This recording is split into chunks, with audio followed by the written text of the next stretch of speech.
Okay, അപ്പോൾ നേരത്തെ video stop ആവാൻ കാരണം ഞാൻ ഉണ്ടാക്കുന്ന ആപ്ലിക്കേഷൻ 15 മിനിറ്റ് സമയമാണ് റെക്കോർഡ് ചെയ്യാനുള്ള പ്രൊവൈഡ് തരുന്നുള്ളൂ. അതിൽ കൂടുതൽ സമയം തരുന്നില്ല.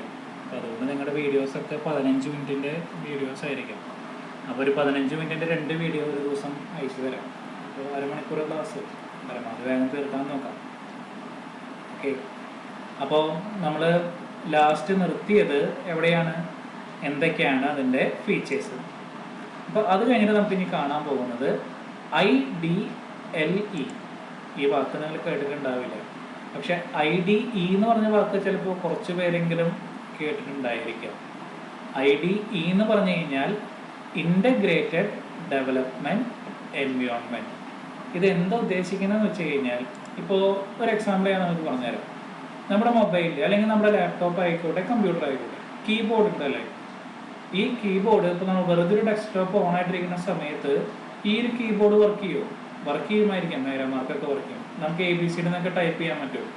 ടൈപ്പ് ചെയ്താലും അവിടെ കാണാൻ പറ്റില്ല അല്ലേ. ടൈപ്പിംഗ് എന്ന് പറഞ്ഞാൽ നമുക്ക് ഇങ്ങനെ അമർത്താൻ പറ്റുന്നുണ്ടെങ്കിലും നമുക്ക് കാണാൻ പറ്റില്ല. അപ്പോൾ അത് കാണണമെന്നുണ്ടെങ്കിൽ നമ്മുടെ വിൻഡോസ് എന്ത് പ്രൊവൈഡ് ചെയ്യുന്നുണ്ട്, നമുക്ക് ടെക്സ്റ്റ് എഡിറ്റർ, അതായത് നോട്ട് പാഡോ അല്ലെങ്കിൽ വിൻഡോസോ മറ്റേ മൈക്രോസോഫ്റ്റ് ഓഫീസോ അങ്ങനത്തെ എന്തെങ്കിലും അപ്ലിക്കേഷനൊക്കെ നമുക്ക് പ്രൊവൈഡ് ചെയ്യുന്നുണ്ട് അല്ലേ. അപ്പോൾ ആ ഓഫീസ് എടുത്തു കഴിഞ്ഞാൽ ഓഫീസിൽ നമുക്ക് ടൈപ്പ് ചെയ്ത് കഴിഞ്ഞാൽ ABCD എന്ന് പറഞ്ഞ് നമുക്ക് കാണാൻ പറ്റും അല്ലേ. അതുപോലെ തന്നെ ഏതൊരു കാര്യത്തിനും അതിന് ഇൻ്റർഫേസ് ഉണ്ട്. അപ്പോൾ ഈ കീബോർഡിനുമായിട്ടുള്ള ഇൻ്റർഫേസ് ആണ് ടെക്സ്റ്റ് എഡിറ്റർ. നമ്മളിപ്പോൾ മൊബൈലിലായാലും നോക്കി കീപാഡ് വരണമെന്നുണ്ടെങ്കിൽ അതിൻ്റെ ഒരു ടെക്സ്റ്റ് എഡിറ്റർ വിൻഡോ ഓപ്പൺ ആണ്. ഇപ്പോൾ വാട്സപ്പിൽ മെസ്സേജ് ടൈപ്പ് ചെയ്യണമെന്നുണ്ടെങ്കിൽ വെറുതെ വാട്സപ്പ് നോക്കിക്കൊണ്ടിരിക്കുകയാണെന്നുണ്ടെങ്കിൽ കീപാഡ് കാണില്ല അല്ലേ. നമുക്ക് ഒരാൾക്ക് മെസ്സേജ് അയക്കാൻ വേണ്ടിയിട്ട് ആ ഒരു മെസ്സേജ് വിൻഡോ തുറക്കുമ്പോഴാണ് അതിൻ്റെ അടിയിൽ ടെക്സ്റ്റ് എഡിറ്ററിന് വേണ്ടിയിട്ടുള്ള ഒരു ഇൻ്റർഫേസ് കിടക്കുന്നുണ്ടായിരിക്കും. അപ്പോൾ ഇതേപോലെ എല്ലാത്തിനും ഓരോ ഇൻ്റർഫേസ് ഉണ്ട്. അതുപോലെ പൈത്തണിലുള്ള ഒരു ഇൻ്റർഫേസിനെ വിളിക്കുന്ന പേരാണ് IDLE. ഇത് ജനറലായിട്ട് എല്ലാവരും കേട്ടിട്ടുള്ള പേര് എന്ന് പറഞ്ഞാൽ IDE ആണ്. അപ്പോൾ നിങ്ങളുടെ സിലബസിലെ IDLE ആണെന്ന് പറഞ്ഞിട്ടില്ല, പക്ഷെ നിങ്ങൾ ഗൂഗിളിലൊക്കെ സെർച്ച് ചെയ്ത് കഴിഞ്ഞാൽ IDE എന്ന് തന്നെ കാണുന്നുള്ളൂ. അപ്പോൾ നമുക്ക് പഠിക്കാനുള്ളത് ബാലഗുരുസ്വാമിയുടെ ടെക്സ്റ്റാണ്. ആ ടെക്സ്റ്റിലും അദ്ദേഹം ഉപയോഗിച്ചുള്ള പേര് IDLE ആണ്. അതുകൊണ്ട് തന്നെയാണ് ഞാൻ ഈ പേര് ഇവിടെ ഉപയോഗിച്ചത്. IDE എന്ന് പറഞ്ഞാലും IDLE എന്ന് പറഞ്ഞാലും രണ്ടും സെയിം ആണ്. എന്താ അതിൻ്റെ ഫുൾ ഫോം എന്താ? Integrated development environment. LE എന്ന് പറയുമ്പോൾ ഇത്രയേ ഉള്ളൂ, integrated development and learning environment. ഇദ്ദേഹം എന്തുകൊണ്ടാണ് ഈ ലേണിംഗ് എൻവയോൺമെൻറ്റ് വെക്കാൻ കാരണം എന്ന് പറഞ്ഞു കഴിഞ്ഞാൽ, എല്ലാത്തിനും IDE ഉണ്ടെന്ന് പറഞ്ഞു. ഇപ്പോൾ C# എന്ന് പറഞ്ഞ ലാംഗ്വേജോ അല്ലെങ്കിൽ PHP ഏത് ലാംഗ്വേജ് എടുക്കുകയാണെങ്കിലും എല്ലാത്തിനും IDE ഉണ്ട്. പക്ഷെ അത് അത്ര സിമ്പിൾ അല്ല. ലാംഗ്വേജ് പെട്ടെന്ന് നമുക്ക് ഉപയോഗിക്കാൻ പറ്റില്ല. പക്ഷേ ഈ പൈത്തണിൻ്റെ IDLEയുടെ പ്രത്യേകത എന്ന് പറഞ്ഞു കഴിഞ്ഞാൽ, ഒട്ടും പഠിക്കാത്ത ഒരാളായാൽ പോലും, അതായത് പ്രോഗ്രാമിങ്ങിന് ഒട്ടും ബേസ് ഇല്ലാത്ത ഒരാൾ വന്നിട്ട് അദ്ദേഹത്തിന് പ്രോഗ്രാം ചെയ്തു തുടങ്ങാനായാലും ഈ ഇൻ്റർഫേസ് വളരെയധികം സഹായിക്കും. കാരണം അത് നമുക്ക് കാണിച്ചു തരും. നമുക്ക് പ്രോഗ്രാം ചെയ്തു തുടങ്ങും. നമ്മളിപ്പോൾ ഒരു പ്രിന്റ് എന്ന് പറഞ്ഞ വാക്ക് അടിച്ചു കഴിഞ്ഞാൽ ഓട്ടോമാറ്റിക്കലി എന്താണ് ടൈപ്പ് ചെയ്യേണ്ട മെസ്സേജ്, അല്ലെങ്കിൽ മെസ്സേജ് ടൈപ്പ് ഹിയർ എന്ന് പറഞ്ഞിട്ട് ഒരു ചെറിയ ഹിന്റ് പോലെ നമുക്ക് പ്രോഗ്രാമിങ്ങിൻ്റെ ഇടയിൽ മുഴുവനായിട്ട് നമുക്ക് കാണിച്ചു തരും. അതുകൊണ്ടാണ് അത് ലേണിംഗ് എൻവയോൺമെൻറ്റ്. അതായത് നമുക്ക് പഠിക്കണമെങ്കിൽ അതിലിരുന്ന് ടൈപ്പ് ചെയ്ത് പഠിച്ച് നമുക്ക് ആ ലാംഗ്വേജ് പഠിച്ചെടുക്കാനും പറ്റും. അതുകൊണ്ടാണ് ലേണിംഗ് എൻവയോൺമെൻറ്റ് എന്ന് പറയുന്നത്.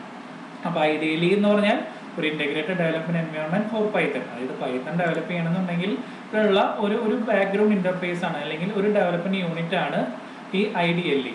Okay, it is packaged as an optional part of the Python packaging with many Linux editor. അതായത് ഇത് വിൻഡോസിൽ മാത്രമല്ല, അതായത് നമുക്ക് ലിനക്സിലോ എവിടെ വേണമെന്നുണ്ടെങ്കിലും ഒരു ഓപ്ഷണൽ പാർട്ടായിട്ട് നമുക്ക് ഈ IDE നമുക്ക് ആഡ് ചെയ്യാൻ പറ്റും. മൂന്നാമത്തെ പോയിന്റ് എന്താ? IDE intended to be a simple IDE and suitable for beginners, especially in an educational environment. ഇപ്പം ഞാൻ നേരത്തെ പറഞ്ഞു, അതായത് ഒരു പൈത്തൺ എന്ന് പറയുന്ന സബ്ജക്റ്റ് അല്ല, പ്രോഗ്രാമിംഗ് പഠിച്ചു തുടങ്ങുന്ന ഒരു ബിഗിനർ ആയാലും ശരി, ഒരു എഡ്യൂക്കേഷനിലെ കുട്ടികൾക്ക് പഠിക്കാനായാലും ശരി, നമുക്ക് ഈ IDLE വളരെ ഉപകാരമാണ്. കാരണം നമുക്ക് ഹിന്റുകൾ ഇങ്ങനെ കാണിച്ചു തരും. അടുത്തത് ഇന്നത് ടൈപ്പ് ചെയ്യും, അല്ലെങ്കിൽ ടൈപ്പ് ചെയ്ത് കഴിഞ്ഞാൽ ഇതല്ല, ഇവിടെ ഇന്ന കാര്യം. ഇപ്പോൾ സെമിക്കോളൻ നമുക്ക് ഇതിൽ ആവശ്യം വരുന്നില്ല. ഇപ്പോൾ ബ്രേസ് മറ്റേ ഡബിൾ കോട്ട്സ് ഒക്കെ ആവശ്യം വരും. അപ്പോൾ ഡബിൾ കോട്ട്സ് എൻഡ് ചെയ്തിട്ടില്ല, ഓപ്പൺ മാത്രമേ ചെയ്തിട്ടുള്ളൂ. അങ്ങനെ കുറേ ഹിന്റുകൾ കാണിച്ചു തരും. അതുകൊണ്ട് ഇത് എഡ്യൂക്കേഷന് വേണ്ടിയിട്ട് ബിഗിനേഴ്സിന് നമുക്ക് ഉപയോഗിക്കാൻ പറ്റും. അതാണ് ഈ IDLEയുടെ പ്രത്യേകത. ഇനി കുറച്ചധികം ഫീച്ചേഴ്സ്, ഇപ്പോൾ ഞാൻ നേരത്തെ പറഞ്ഞ പോലെ പൈത്തണ് മാത്രമുള്ള കുറച്ച് ഫീച്ചേഴ്സ് ഉണ്ട്. മൾട്ടി വിൻഡോ പ്രൊവൈഡ് ചെയ്യുന്നുണ്ട്. ഈ ഇതിന് വേണ്ടിയിട്ട് മൾട്ടി വിൻഡോ എന്ന് പറഞ്ഞു കഴിഞ്ഞാൽ നിങ്ങളിപ്പോൾ സി പ്രോഗ്രാമിംഗ് ടൈപ്പ് ചെയ്യണമെന്നുണ്ടെങ്കിൽ പ്രോഗ്രാം ടൈപ്പ് ചെയ്യാനുള്ള ഒരു വിൻഡോ മാത്രമേ കാണിച്ചുള്ളൂ അല്ലേ. അത് റൺ ചെയ്തതിന് ശേഷമാണ് അതിൻ്റെ എറർ വിൻഡോ ഓപ്പൺ ആയിട്ട് വരാം. പക്ഷെ ഇവിടെ എന്ന് പറഞ്ഞു കഴിഞ്ഞാൽ നമ്മൾ ടൈപ്പ് ചെയ്യുന്ന സമയത്ത് നമുക്ക് ടൈപ്പ് ചെയ്യാനുള്ള വിൻഡോ കാണിച്ചു തരും. അപ്പോൾ അതിൻ്റെ എറർ വിൻഡോ വേറൊരു സൈഡിൽ നമുക്ക് ഫുൾ ടൈം കാണാൻ പറ്റും.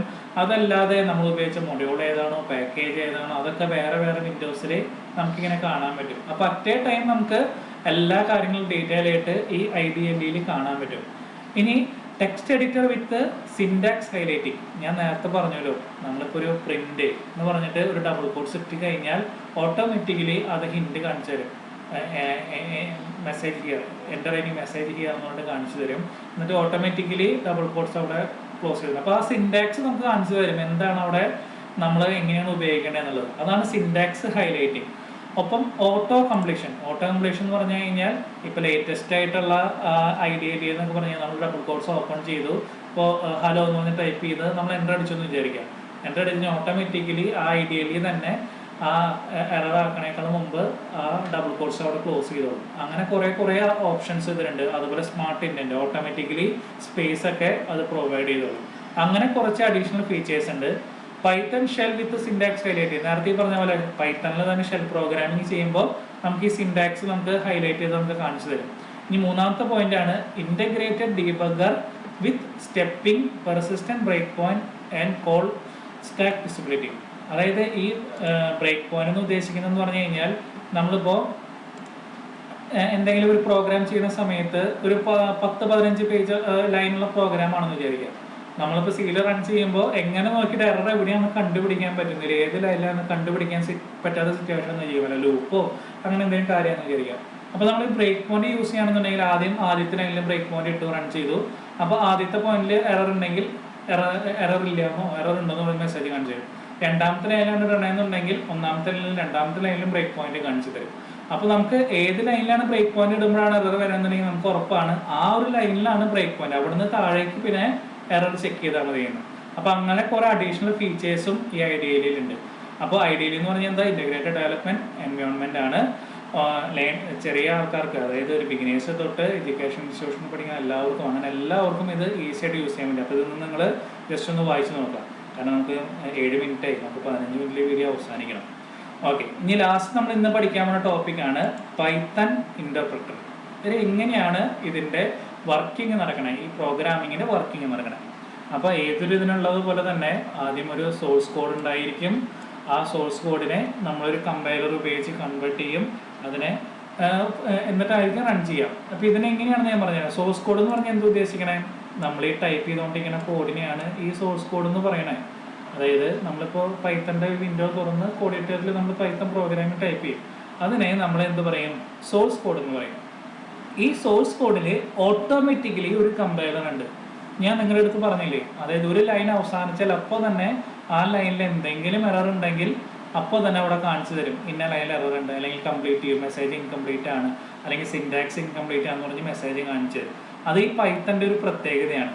ഇനി നമ്മളിപ്പോൾ ലൈൻ കംപ്ലീറ്റ് ചെയ്തു, നമ്മൾ സിൻടാക്സ് ഒന്നും എറർ ഇല്ലാതെ അടിച്ചു എന്ന് വിചാരിക്കുക, പ്രോപ്പറായിട്ട് ലൈൻ കംപ്ലീറ്റ് ചെയ്തെന്നുണ്ടെങ്കിൽ സീൽ ചെയ്യണ പോലെ തന്നെ നമ്മൾ എന്ത് ചെയ്യും, അത് കമ്പൈൽ ചെയ്യും. ഈ പൈത്തൺ പ്രോഗ്രാമിംഗ് ഫുൾ കമ്പൈൽ ചെയ്യുമ്പോൾ എന്ത് സംഭവിക്കും, ഈ ഹോൾ സോഴ്സ് കോഡിനെ ഈ കമ്പൈലർ എന്ത് ചെയ്യും, ഒരു ബൈറ്റ് കോഡാക്കി മാറ്റും. ബൈറ്റ് കോഡ് എന്ന് പറഞ്ഞു കഴിഞ്ഞാൽ ഇതിന് താഴെ ഇതിൻ്റെ എക്സ്പ്ലനേഷൻ ഉണ്ട്, നമുക്ക് പറഞ്ഞു തരാം. ബൈറ്റ് കോഡ് എന്ന് പറഞ്ഞു കഴിഞ്ഞാൽ ഈ സോഴ്സ് കോഡ് ആർക്കാ മനസ്സിലാവുക, സോഴ്സ് കോഡ് ആക്ച്വലി മനസ്സിലാവുന്നത് നമുക്കാണ്, അതായത് ഒരു പ്രോഗ്രാമർക്കാണ്, അല്ലെങ്കിൽ ചെയ്യുന്ന ആൾക്കാർക്കാണ് സോഴ്സ് കോഡ് മനസ്സിലാവുള്ളൂ. കമ്പ്യൂട്ടറിന് മനസ്സിലാവുന്ന ഫോർമാറ്റ് എന്താ, ബൈനറി ഫോർമാറ്റ് ആണ് അല്ലേ, 0 and 1s. ഈ 2 ഡിജിറ്റ് മാത്രമാണ് കമ്പ്യൂട്ടറിന് റീഡ് ആവുള്ളൂ. അപ്പോൾ കമ്പ്യൂട്ടറിന് റീഡ് ആവാൻ വേണ്ടി കമ്പൈലർ എന്ത് ചെയ്യും, നമ്മൾ ടൈപ്പ് ചെയ്ത് വെച്ചിട്ടുള്ള ഈ മെസ്സേജിനെ മുഴുവൻ ബൈറ്റ് കോഡ് ആകും. ബൈറ്റ് കോഡ് എന്ന് പറഞ്ഞു കഴിഞ്ഞാൽ ബൈനറി കോഡ്, അല്ലെങ്കിൽ ബൈനറി ഡാറ്റ കോഡാണ് ബൈറ്റ് കോഡ് എന്ന് പറഞ്ഞു കഴിഞ്ഞാൽ. അത് 0 1s കോഡാക്കി മാറ്റും. ആ മാറ്റണ കോഡിനെ വിർച്വൽ മെഷീൻ, ഇപ്പോൾ പൈത്തൺ ആണെന്നുണ്ടെങ്കിൽ പൈത്തൺ വിർച്വൽ മെഷീൻ എന്ന് പറയും, ജാവ ആണെന്നുണ്ടെങ്കിൽ ജാവ വിർച്വൽ മെഷീൻ. ഇതൊക്കെ തന്നെയാണ് എല്ലാ പ്രോഗ്രാമിംഗ് ലാംഗ്വേജിലും നടക്കണേ. അപ്പോൾ ഇതിൽ ഒരു വിർച്വൽ മെഷീനാണ്. വിർച്വൽ മെഷീൻ എന്ന് പറഞ്ഞാൽ വേറെ ഒന്നുമില്ല, നമ്മുടെ പൈത്തൻ്റെ സിൻടാക്സ്, അതായത് റൂൾസ് എഴുതി വെച്ചിട്ടുള്ള ഒരു സ്ഥലം, അവിടേക്ക് ഈ ബൈറ്റ് കോഡിനെ ട്രാൻസ്ഫർ ചെയ്യും. അതായത് ഇപ്പോൾ പ്രിന്റ് ചെയ്യേണ്ട മെസ്സേജിൻ്റെ സിൻടാക്സ് ഇതാണ്, ലൂപ്പിൻ്റെ സിൻടാക്സ് ഇതാണ്, അല്ലെങ്കിൽ ഈ പറഞ്ഞ പോലെ ബ്രേക്ക് പോയിന്റ്സ്, ഇന്ന കാര്യങ്ങൾ വരും, ഇന്ന പോലെ വർക്ക് ചെയ്യണമെന്ന് പറഞ്ഞ് കുറേ നിയമങ്ങൾ എഴുതി വെച്ച സ്ഥലമാണ് ഈ വിർച്വൽ മെഷീൻ. ഈ വിർച്വൽ മെഷീനിലേക്ക് ട്രാൻസ്ഫർ ചെയ്യുമ്പോൾ എന്ത് സംഭവിക്കും? ഇതിൻ്റെ സിൻടാക്സിൽ എന്തെങ്കിലും എറർ ഉണ്ടോ, ലൂപ്പിൻ്റെ എക്സിക്യൂഷൻ എറർ ഉണ്ടോ, അല്ലെങ്കിൽ മെസ്സേജ് ടൈപ്പ് ചെയ്തതിന് എറർ ഉണ്ടോ എന്ന് ഫുള്ള് നമ്മൾ അവിടെ വിർച്വൽ മെഷീനിൽ ചെക്ക് ചെയ്യും. ഇതിപ്പോൾ വിർച്വൽ മെഷീൻ എന്നും പറയാം. ചില ടെക്സ്റ്റ് ബുക്കിൽ പൈത്തൺ വിർച്വൽ മെഷീൻ PVM എന്ന് പറഞ്ഞ് കിടക്കുന്നുണ്ടോ, പൈത്തൺ വിർച്വൽ മെഷീൻ എന്ന് പറഞ്ഞ് കിടക്കുന്നുണ്ടോ. വിർച്വൽ മെഷീൻ എങ്ങനെ വേണമെന്നുണ്ടെങ്കിലും നിങ്ങൾക്കത് യൂസ് ചെയ്യാൻ പറ്റും.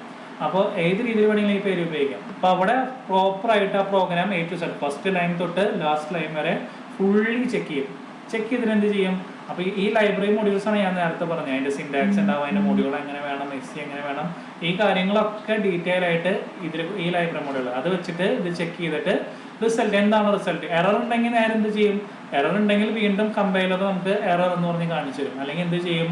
ഈ റണ്ണിങ് കോഡ് എന്ന് പറഞ്ഞിട്ട്, ഈ റണ്ണിങ് കോഡ് എന്ന് ഉദ്ദേശിക്കുന്നത് ഔട്ട്പുട്ട്, അതിൻ്റെ ഔട്ട്പുട്ട് എന്താണെന്നുള്ളത് കോഡ് റൺ ചെയ്തിട്ട് അതിൻ്റെ റിസൾട്ട് എന്താണെന്നുള്ളത് നമുക്ക് കാണിച്ചു തരും. ഇതാണ് ഒരു പൈത്തൺ ഇൻ്റർപ്രിറ്ററിൻ്റെ വർക്കിംഗ്. ഇവിടെ ഞാൻ പറഞ്ഞ സ്റ്റെപ്പ് പറഞ്ഞിട്ടുണ്ട്. Interpreter read Python code instruction, then verifies instruction in well formatted, check the syntax of each line. കണ്ടോ, ഓരോ ലൈനിലെ സിൻടാക്സ് ചെക്ക് ചെയ്യും. ഇതൊക്കെ ചെക്ക് ചെയ്തിട്ട് എറർ ഇല്ലെങ്കിൽ മാത്രമാണ്, if there is no error ഇല്ലെങ്കിൽ മാത്രമാണ് എവിടേക്ക് പോവുക? Python instruction code will well formatted, then the interpreter translate it into equivalent form of intermediate language called bytecode. അതായത് ഇന്റർമീഡിയറ്റ് ലാംഗ്വേജ് ആയിട്ട് കമ്പ്യൂട്ടറിന് മനസ്സിലാവുന്ന ഒരു ലാംഗ്വേജ് ആയിട്ട് കൺവേർട്ട് ചെയ്യും. അത് സക്സസ്ഫുള്ളി കംപ്ലീറ്റ് ചെയ്യും. അത് ആ ലാംഗ്വേജിനെ, ഈ ബൈറ്റ് കോഡിനെ എവിടേക്ക് ട്രാൻസ്ഫർ ചെയ്യും? ഇവിടെ പറഞ്ഞിട്ടുണ്ട് കേട്ടോ. ബൈറ്റ് കോഡ് ഈ send to Python virtual machine. ആ ഫിഗറിൽ മാത്രമേ ഇല്ലാത്തതുള്ളൂ. അപ്പോൾ PVM എന്ന് പറയും, ഞാൻ നേരത്തെ എക്സ്പ്ലനേഷനിൽ പറഞ്ഞല്ലോ. അപ്പോൾ ഈ പൈത്തൺ വിർച്വൽ മെഷീനിലേക്ക് ഇത് ട്രാൻസ്ഫർ ചെയ്യും. അവിടെ എറർ ഉണ്ടെങ്കിൽ എറർ മെസ്സേജ് വരും, അല്ലാന്നുണ്ടെങ്കിൽ അത് എക്സിക്യൂട്ട് ചെയ്യും. ഇതാണ് ഈ പൈത്തൺ ഇൻ്റർപ്രിറ്ററിൻ്റെ വർക്കിംഗ് എന്ന് പറഞ്ഞു കഴിഞ്ഞാൽ. ഞാനിപ്പോൾ ഇന്ന് ഞാൻ കൂടുതൽ എടുത്ത് കൂട്ടുന്നില്ല, കാരണം സബ്ജക്റ്റ് തുടങ്ങിയിട്ടില്ലേ ഉള്ളൂ. ആദ്യത്തെ ദിവസം തന്നെ വല്ലാതെ വെറുപ്പിക്കാൻ പറ്റില്ലല്ലോ. പക്ഷെ നമ്മൾ പരമാവധി മാക്സിമം വേഗം എടുക്കാൻ പറ്റുമെന്ന് നോക്കണ്ടോ. കാരണം എന്താണെന്ന് അറിയോ, നമ്മളെടുത്ത് കഴിയണോടുകൂടി നമുക്ക് അതിൻ്റെ ലാബൊക്കെ കൈയോടെ നമുക്ക് ചെയ്യാൻ പറ്റുകയാണെങ്കിൽ അത്ര നല്ലതാണ്. അപ്പോൾ ഇതാണ് ഇന്നെടുത്തത്. എന്താണ് പൈത്തൺ എന്നുള്ളത് കണ്ടു. പൈത്തൺ എന്ന് പറഞ്ഞ ലാംഗ്വേജ് എന്നാണ് ഇംപ്ലിമെൻറ്റ് ചെയ്തതെന്നുള്ളത് കണ്ടു. അതിൻ്റെ ഓവർവ്യൂ എന്ന് പറഞ്ഞാൽ ജനറലായിട്ട് പൈത്തൺ എന്താണെന്നുള്ളത്, എങ്ങനെ ഉപയോഗിക്കണം എന്നുള്ളത് കണ്ടു. അതിൻ്റെ ഫീച്ചേഴ്സ് കണ്ടു. അതിനുശേഷം അതിൻ്റെ ഐഡിയലി എന്താണെന്നുള്ളത് കണ്ടു. പൈത്തൺ ഇൻ്റർപ്രിറ്ററും എന്താണെന്നുള്ളത് കണ്ടു. അപ്പോൾ ഞാൻ എടുത്ത ക്ലാസ് മനസ്സിലായെന്ന് പറയാൻ വേണ്ടി ഞാൻ 1-2 പേരെടുത്ത് ഞാൻ ജസ്റ്റ് ഒന്ന് എനിക്ക് ഡൗട്ട് ക്ലിയർ ചെയ്യാൻ, ഇതെന്താണ് ഫീച്ചർ എന്താണെന്ന് എനിക്കറിയണ്ടേ, നിങ്ങൾ പറഞ്ഞു തരുമ്പോഴല്ലേ എനിക്കറിയുള്ളൂ. അപ്പോൾ നമുക്കൊന്ന് ടെസ്റ്റ് ചെയ്ത് നോക്കിയാലോ. ഓക്കെ, അപ്പോൾ ഈ പൈത്തൺ ലാംഗ്വേജ് ആരാണ് കണ്ടുപിടിച്ചത്? ആ കണ്ടുപിടിച്ച ഒരു ഹിസ്റ്ററി ആരാണ് നമ്മുടെ അടുത്ത് പറഞ്ഞു തരാം? മലയാളത്തിൽ ഉത്തരം പറഞ്ഞാൽ മതിയോ, നിങ്ങൾ കഷ്ടപ്പെട്ട് ഇംഗ്ലീഷിൽ പറയണമെന്നൊന്നുമില്ല. ഇംഗ്ലീഷിൽ പറയുകയാണെങ്കിൽ നിങ്ങൾ എന്ത് ചെയ്യും? നിങ്ങൾ ഈ PDF അയച്ചത് അങ്ങനെ തന്നെ നോക്കി വായിക്കുന്നത് എനിക്കറിയാം. അതുകൊണ്ട് നിങ്ങൾക്ക് മനസ്സിലായ ഭാഷയിൽ നിങ്ങൾ പറഞ്ഞു തന്നാൽ മതി. ഓക്കെ, അപ്പോൾ ആ പൈത്തൺ കണ്ടുപിടിച്ച ഹിസ്റ്ററി പറയേണ്ടത് അരുൺ കൃഷ്ണ KT പൈത്തൻ്റെ ഒരു ഹിസ്റ്ററി പറയാം. അതിൻ്റെ ഓവർവ്യൂ, ജനറൽ ആയിട്ടുള്ള ഓവർവ്യൂ ആര് പറയണം? മുഹമ്മദ് റിയാസ് KM അതിൻ്റെ ജനറൽ ആയിട്ടുള്ള ഒരു ഓവർവ്യൂ പറയാം. ഇനി അതിൻ്റെ ഫീച്ചേഴ്സ്, കുറച്ചധികം ഫീച്ചേഴ്സ് ഉണ്ട് അല്ലേ? ഫീച്ചേഴ്സിൽ ആദ്യത്തെ ഫീച്ചേഴ്സ്, അതായത് മെയിൻ ഫീച്ചേഴ്സ് കുറച്ചുണ്ടല്ലോ, ആ മെയിൻ ഫീച്ചേഴ്സ് നമുക്ക് നവ്യ KR പറഞ്ഞുതരും. മെയിൻ ഫീച്ചേഴ്സ് പറഞ്ഞുതരാം.